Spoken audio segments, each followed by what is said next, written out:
Happy Children's Day friends. Happy Children's Day friends. எல்லாரும் எப்படி இருக்கீங்க? இந்த வீடியோல நான் சில்ட்ரன்ஸ் டேவை பற்றி சில டீட்டெயில்ஸ் சொல்ல போகிறேன்.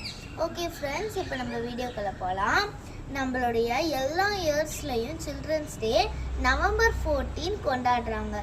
ஏன் சில்ட்ரன்ஸ் டே கொண்டாடுறாங்கன்னா ஜவஹர்லால் நேருவுக்கு குழந்தைங்கன்னா ரொம்ப பிடிக்கும். அவங்களுடைய பர்த்டேல சில்ட்ரன்ஸ் டேன்னு கொண்டாடுறாங்க. அதாவது குழந்தைங்களுக்கு ஒரு கல்வி, ஆரோக்கியம், அது மட்டும் இல்லாமல் அதுக்கப்புறம் அவங்களுக்கு ஜாக்கிரதையாக இருக்கிறதுக்கு, இது எல்லாத்துக்குமே அவங்களுக்கு ஞாபகப்படுத்துறதுக்காக இதை கொண்டாடுறாங்க. Okay friends, happy children's day. இந்த டேவை ஜாலியாக என்ஜாய் பண்ணுங்கள். ஓகே ஃப்ரெண்ட்ஸ், பாய்.